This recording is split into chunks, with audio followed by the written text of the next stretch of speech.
On the telecast is Ambassador Kanwal Sibal. Thank you so much.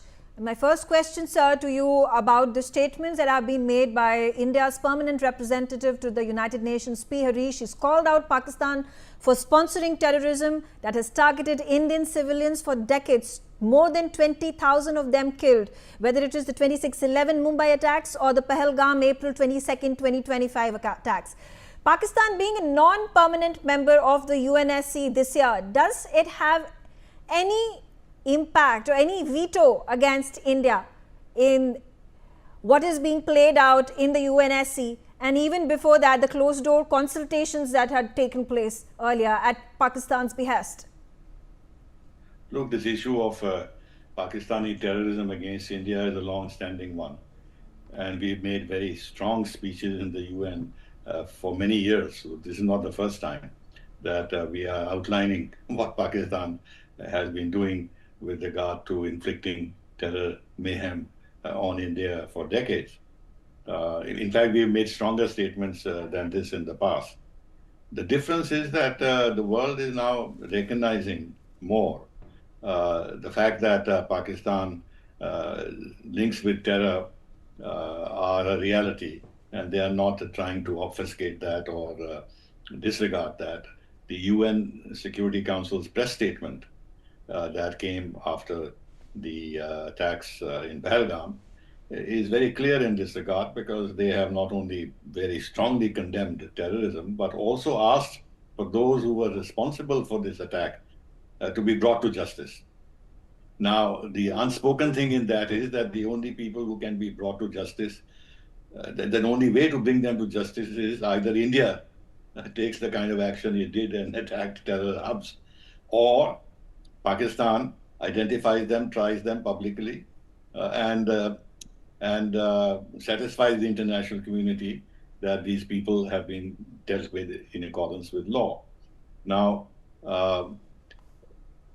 so the fact that what I'm underlining is that the international understanding and support of our problem with Pakistan is much greater than before. However,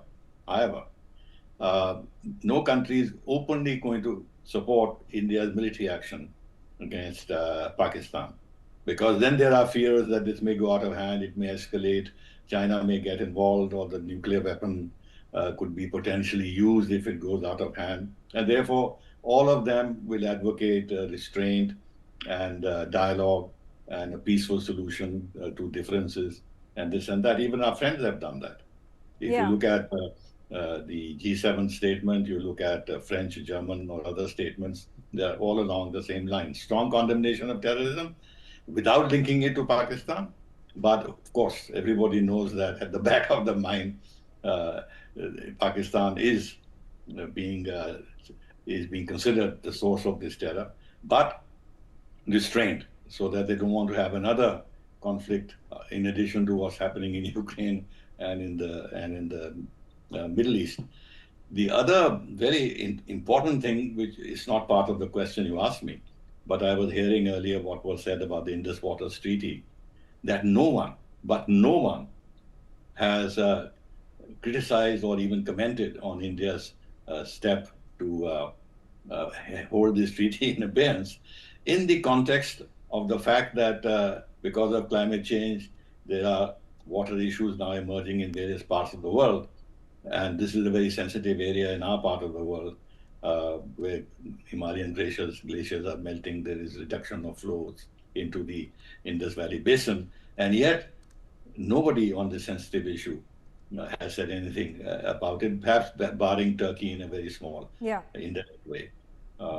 So I think we are making headway with regard to focusing on Pakistan for its terrorist activities.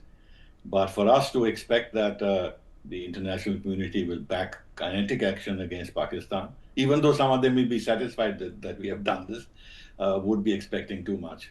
Now, the problem here is the American attitude. And that is very unfortunate, because United States has gone out of its way. Trump has gone out of its way to shield Pakistan. I'll come to America and US President Donald Trump's camaraderie that seems to be increasing as the days pass by with the Pakistani leadership. But the question about the United Nations, and India had approached the UNSC 1267 Sanctions Committee to designate the Resistance Front, which is an offshoot of the Lashkar-e-Toiba, as a terrorist organization.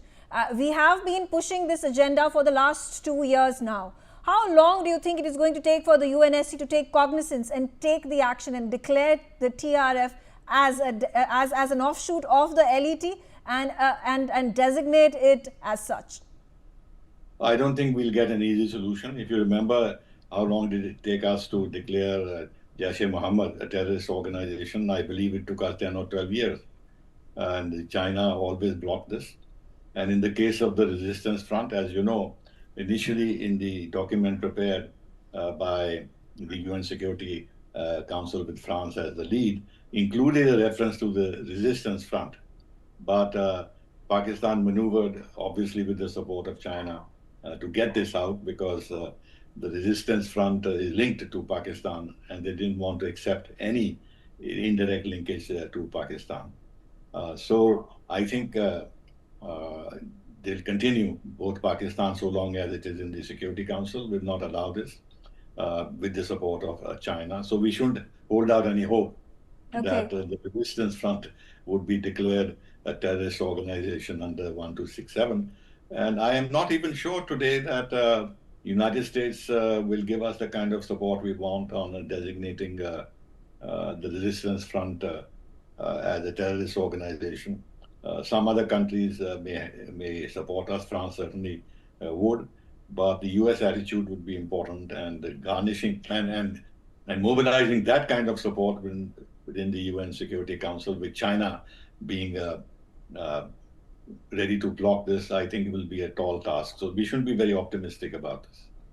The External Affairs Minister was on his tri-nation Europe tour, and he's on his last leg in Germany. He's spoken to a number of foreign press outlets explaining India's stand against Pakistan-backed terrorism. Do you think, has India bettered itself in its global outreach program? And do you think it is helping India considerably in sending out the message that we intended to?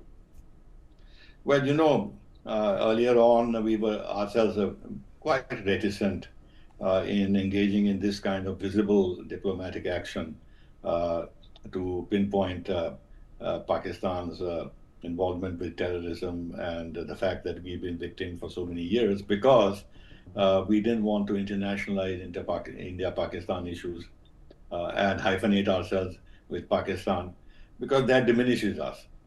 But I think this time we have changed our thinking and approach, and we've sent out these parliamentary delegations. The External Affairs Minister has been very active in Europe in stating our case. I think boosted by the fact that we took strong military action. Remember, the other countries, whatever they may think, they have noted India's new self-confidence and its military capacity to take on Pakistan. So we were the victim, but this time we have punished the perpetrator of the terrorist attacks in a very major way, demonstrably, to the international community. So they are going to take whatever we say on this matter much more seriously than before. So that helps us in terms of our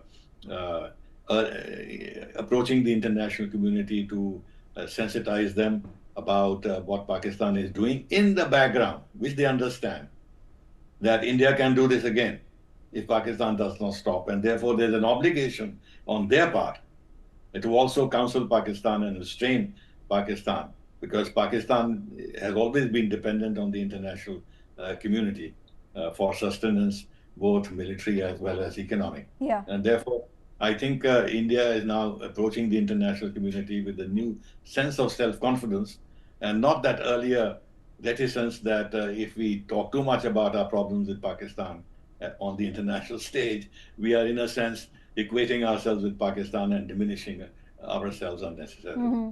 Mm-hmm. But that's exactly what has happened, because after that ceasefire was announced and prematurely by US President Donald Trump, now it's one thing him not calling out Pakistan for sponsoring terror against India. In the past few months, if we take a look at his transactions and interactions with the Pakistani leadership, he has handed over $400 million grant to maintain its F-16 fleet. He signed a lucrative deal with the Pakistani leadership to further his crypto businesses. He's thanked Pakistan for handing over the ISIS-K terrorists. This happened in March. He has once again gone ahead and hyphenated India and Pakistan and spoken about mediating and finding a solution to Kashmir, which is completely detrimental to the narrative that India has put out, that it is an internal issue, it is a matter of sovereignty for India, and it is to be dealt with between both the countries of India and Pakistan. No third-party intervention is required. What is the reason for Trump's increasing camaraderie with Pakistan? It's very difficult to understand this and rationalize it. Because look, Pakistan, United States trade with Pakistan is only $7.4 billion. The trade with India is $200 billion.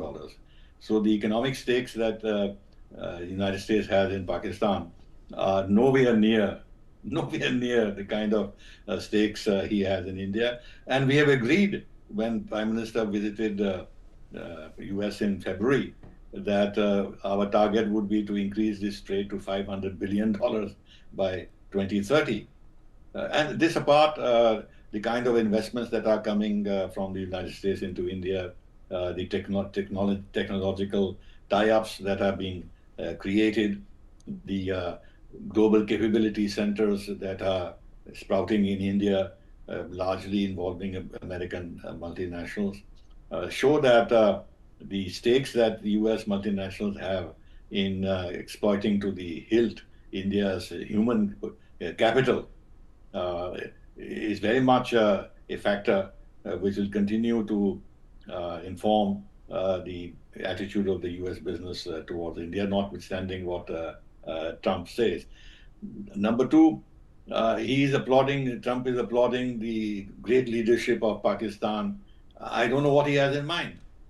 I mean, he was very close to Imran Khan, and Imran Khan is in jail. So is he approving now the fact that Imran Khan is in jail? And you see this fellow, the General Asim Munir, now has declared himself a field marshal. And and Trump has been making these statements after he's declared himself a field marshal. So therefore, does America today support the greater militarization of Pakistan's polity, with greater role for the armed forces and the military at the cost of the democratic leadership? Is that what he has in mind? Now, with regard to some of the things that we hear from in the press about, some people close to him and Steve Witkoff's son also being engaged in some potential joint ventures with Pakistan. Yes. But Pakistan's contribution to all this, given the state of its economy and other problems they have, is very limited. So I don't understand, even from that point of view, that this should determine what the kind of position Trump is taking by equating India and Pakistan. And finally, while we should deplore what is happening, let us be very clear on the fact that no matter what United States position is, there isn't going to be any hyphenation between India and Pakistan. Mm-hmm. Number two, there's no question of any mediation by United States. India will not accept it. Yeah. Whatever the tools and pressures that Trump may have in mind are not going to work. Yeah, and so I think that's been amply clear by the Foreign Secretary when the first statement of the Indian government came, the announcement of the ceasefire after the DGMO level talks happened between Pakistan and India. Thank you, Ambassador Sibal, for joining me, sharing your thoughts.